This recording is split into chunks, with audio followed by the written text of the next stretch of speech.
as promised, again, y'all been rocking with us all day, and I got with me none other than St. Louis comedy royalty with me right now, Marvin Davis, comedian Marvin Davis. How you feeling? I'm good, man. What's going on, bro? I'm good, man. Thank you for coming out tonight and hanging out with us. Nah, thank y'all for having me, man. I'm excited, man. Look, now I know we got big things going on. March is a big month for comedy.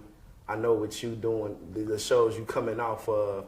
I know you got some more shows coming up. You want to talk about the big show you got coming up this month, man? Oh my goodness, man. It's been crazy, a crazy year already. I mean, being booked up, and this month is gonna be crazy. Actually, this month on the 23rd, okay, I'll be hosting a show at the Grandeur Theater, bringing in town Uncle Hank and Big Lowdown, the guys that do the skits from Chicago. Okay, yeah. See, and that's the thing too. Like, I know for me, I got a nice following off of TikTok just with the videos I was putting, but I started noticing, like, I've been seeing your reels get viral action. I've been seeing a lot of the comedians really getting their pocket. Now, how has it been working for you as far as like the traction and like the attention?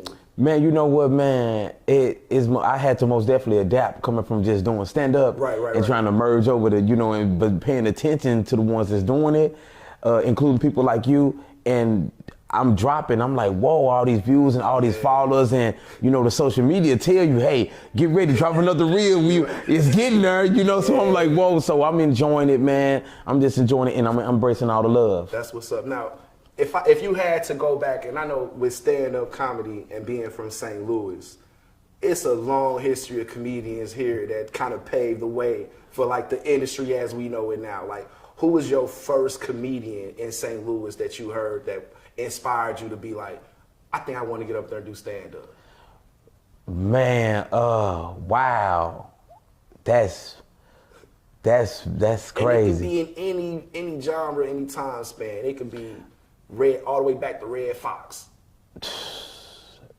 Man, I would have most definitely have to come up to speed, and when I was watching, it would be people like J. Lee Thomas. J. Lee, shit, come on! Herb Rivers and, people like Javon Bibbs and Hot Sauce. Yeah. See, those, like, them my Mount Rushmore's kind of, because in that same lane in the pocket, like, it was a new school of comedians coming up, and then it was like a whole genre of veteran comedians that was just kind of like, yo, we got some nice young talent coming for y'all. Be on the lookout. And then I started seeing y'all coming up. I'm like, yeah, this is what they was talking about. For sure. It's just a matter of time. Now, even moving on to that, with this show coming up on March 23rd, what else you looking at for like the summer? Like, you thinking about going on tour?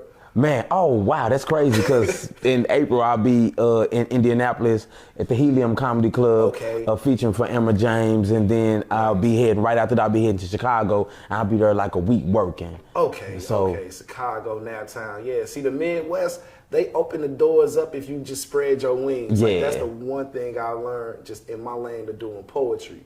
Like, if I go out of town and hit the road, if I get love, they don't mind giving you more. Right. But for whatever reason, you gotta leave the city in order to experience, but you gotta be here in order to even know you got the talent. Wow, that's beautiful that you said it, because St. Louis will let you know if you're funny or not. Right. Most definitely. And since we on that topic, gotta ask the St. Louis question, bro. What's up? What high school did you go to? Man, you know what, man? That's crazy. I was out there in Marquette. Okay. It was decent for me. You know what I'm saying? We all got a story to tell. I was out at Pattonville on the same bus. Okay, see what I'm saying? So yeah, it was. They called us in the 90s. Exactly. Yes, sir. Yeah, it was Marquette, most definitely. And then, so also too, with being out in the DSEG program, do you notice a difference when you're performing in front of like a diverse audience or just like a black crowd, or if it's just like a mixed crowd? Like, who receive you a little bit more? You know what, to be honest with you, because I was out there with them, they always have, you know how it is when you out there with them and you popular. So it from transforming to just coming up to freestyling to being a stand-up comedian, I was like, whoa, and I was in my own way. I was like, man, if you don't go out there and release, and now I can be at Funny Bones or diverse crowd and be able to connect with no problem, man. So I'm comfortable now. I'm comfortable. Yeah. I feel like that does help as far as like performing artists when they like trying to open up to whatever possibilities they can. Like, sometimes you don't know if you're gonna be funny unless you do crack a dad joke at that certain time, and it's like, oh, okay. the kids do like me. You know what I'm saying? Like, Right. They do understand that I got comedy, or you crack the right joke at the right time, and now all of a sudden you performing in senior citizen homes or whatever because they understand you for you don't ever know who can connect with that kind of comedy. I think that's why they say it's medicine in it. So it is most definitely. It's most definitely therapeutic. You know what I'm saying? Speaking of therapy, we gonna